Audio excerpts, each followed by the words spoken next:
Hi, so this is the first in a short series of pre-event videos that are just going to explain a few important fundamentals to understand about Google Ads before you come to the PyPs and Google Ads workshop.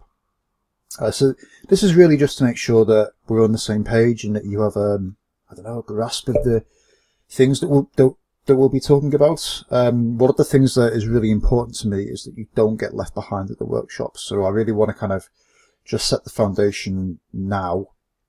So basically that you don't ever log into Google Ads and panic and look a bit like this guy. So something that I want to try to get across to you is how to think about Google Ads. So as you will find out at the event, I like to draw things, and my artistic skills are not that great, but it might be helpful for me to draw how I think about Google Ads. So in your Google Ads account, the main sort of, I don't know, unit, if you like, or the main thing is going to be your ad groups. So your ad groups are how you pair together, let's draw this. So your ad groups pair together keywords or targeting criteria. Oops, I told you my alt skills weren't on so much. So, I could carry on with that. So these are supposed to indicate keywords, so what, I'll leave it as targeting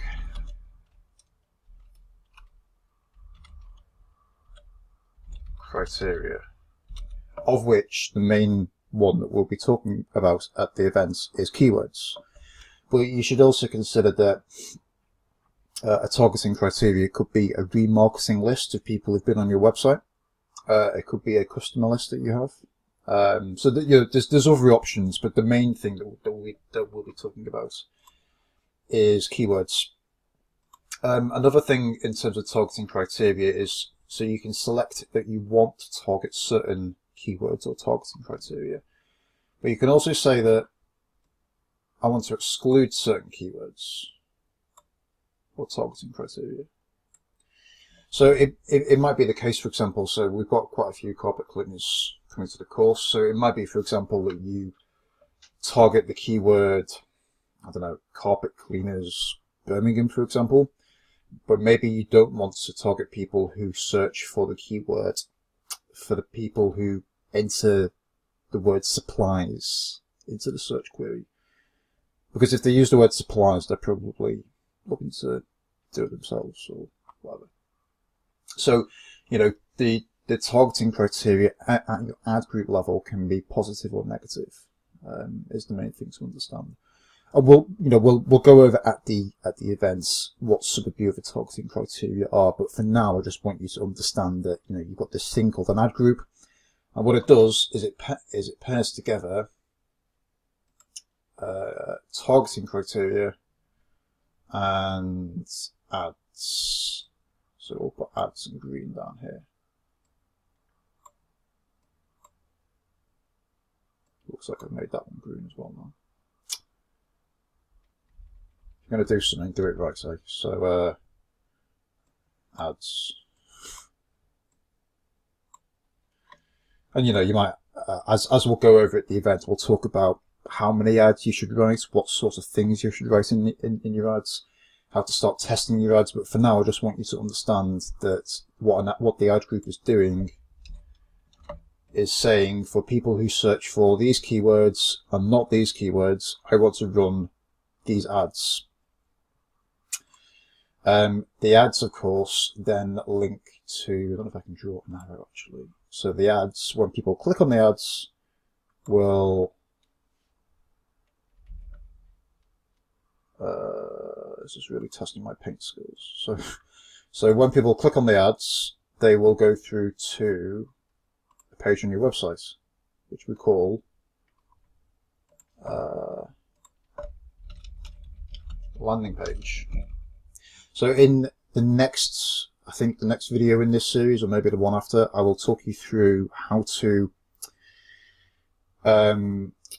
set up landing pages on your website even if you don't control your website. This is a really common issue. So let's say, for example, you've got a web designer sort of managing the design and content of your website. It's really important that you're able to test your own pages. So, but you know, in principle, what we've got here now is we've got, you know, an ad group, which is kind of linking together your targeting criteria and your ads, and your ads are then going through to your landing page. And then we might have another arrow here, actually. We'll make this one black. And then once people go through to your landing page, they're hopefully going to convert. Which for most people watching this will be that they fill out a form or phone you up. And we'll talk about how to track both of those outcomes. It could also be that they initiate a live chat on your website. That's quite a common one now. It's becoming more common. People kind of, you know, if they've just got a few queries, and it's the sort of thing that we'll talk about at the events. So there's some other things that you might also want to consider, but, you know, in principle, they convert, and then, you know, from here, it's up to you after that. So in what you have in Google Ads then is, I can actually hopefully close this, is you then have multiple ad groups. So a mistake that many people make when they're first setting up their Google Ads is they'll just have like a single ad group with all of their keywords in. So, you know, continuing with the carpet cleaning example, it might be that you have carpet cleaners Birmingham, bespoke carpet cleaners, excellent carpet cleaners. Yeah, I'm just making this up, to be honest, but it might be that carpet cleaners Birmingham, carpet cleaners bespoke, and excellent carpet cleaners. It might be that you would write different ads for those three searches. If you would write a different ad for the search, it needs to go in its own ad group with its own targeting criteria and its own ads, and probably its own page on your website. That's how you'll get more conversions. So this is kind of like the structure of AdWords, and this is how AdWords is structured. Surrounding the ad groups, you then have so something that you'll see when you log into AdWords is you'll see the campaigns. Let's draw this as a square. So around all of this, you'll have your campaign. I told you I was an artistic genius. Campaign. So the campaign, you might only have, so the key idea is that you want to have as few campaigns as possible and lots of ad groups. Because the more ad groups you have, the more your keywords are going to tie directly into your ads, because you'll have basically written an ad about that particular keyword, basically. So it's good practice to have lots of ad groups. I would have fewer campaigns, so you only need as many campaigns as you need to adjust the campaign settings. So things like campaign settings would be things like geography.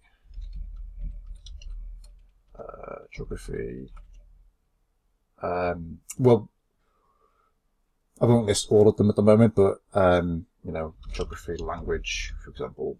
So let's say, for example, if you wanted to target Birmingham, and if you wanted to target Solihull separately, then those two things would need, so you need a Birmingham campaign and a Solihull campaign, because geography is a campaign level setting. But that's basically how it's structured. So I will save this beautiful work of art and make it available to you. But, you know, how that translates in the interface then. So when you log into the interface, I mean, this is a scary this is a scary interface. You know, when you log in, Google throw all sorts of stuff at you. You've got, you know, all sorts of graphs and charts here, which is all very nice, but it makes it feel a bit like, you know, a fighter pilot dashboard or something. So I think the main thing to understand is if you keep in mind our diagram, our beautifully drawn diagram from here, the main thing to understand is the left-hand menu. If you understand the left-hand menu, you can always navigate about. So what this does is this will list all of your campaigns. And remember, we might not have many campaigns. We might have like a Birmingham campaign, a Solihull campaign, for example. So this little icon just tells you what type of campaign it is. So this is a search campaign. So most of the campaigns that we'll be running at the events are going to be search campaigns targeting people searching for stuff. But you know, you should be aware that there's other sorts. So this is a Google display campaign. So if you were running a remarketing ad to people who've been on the website but didn't convert, then you might create a display campaign. So we'll talk about that at the events. Something we'll also touch on as well is you can also create, you can also promote videos on YouTube, which is this little video thing. So that just indicates what type of campaign it is. But the main thing we'll be concerning ourselves with at the event is search. If I click on, so I've got a campaign here called AdWords Help Sheffield that belongs in its own campaign because I'm targeting a certain radius around Sheffield. And then within, you know, if I click on that campaign name, it tells me what ad groups are in that campaign. So just going back to our diagram. So we've now got ad groups. So the sort of rule of thumb here is that if you were to write a different ad for that keyword, it belongs in its own ad group. So I've got ad groups for AdWords Help Sheffield, AdWords Sheffield, AdWords Support Sheffield, and AdWords Training Sheffield. And the ads will be slightly different in all of these ad groups. So this ad will talk about training, this ad will talk about support. You might go to slightly different pages on the website. But as long as you understand how this works, you can always navigate all of your campaigns. What you'll then see is that, so because I've clicked on my AdWords Help Sheffield campaign, what I can then do is I can then say, okay, in this campaign, I want to have a look at the keywords. And then that gets you away from that horrible dashboard screen. And I say, okay, so actually I've only got 4 keywords in that particular ad group. So actually you can see here that each ad group has 1 keyword in. We'll talk about the different keyword match types in another video. But, you know, if I click on AdWords, say AdWords Training, then that will kind of filter that list. So if I click on this, it's looking at the campaign as a whole. It's got all 4 keywords, all 4 ad groups. If I click on this ad group here, it only shows me that particular ad group. And I can also see, you know, what ads are running. So you've got ads and extensions here. So I've got 1 ad running, you know, which isn't best practice. I would normally recommend that you create, you know, a few ads in each ad group. But, you know, that's just a basic overview of how AdWords is structured. As long as you understand that you can always navigate about on this. And actually, as I click into certain things, you'll see that you get a breadcrumb trail up here. So I'm in the ad group AdWords Training Sheffield. If I want to go back to the campaign level, I can click on this. It will take me back to the campaign. And if I get completely lost and forget where I am, I can always click on all campaigns, and then that takes me to that zooms right out and just shows you all of your campaigns here.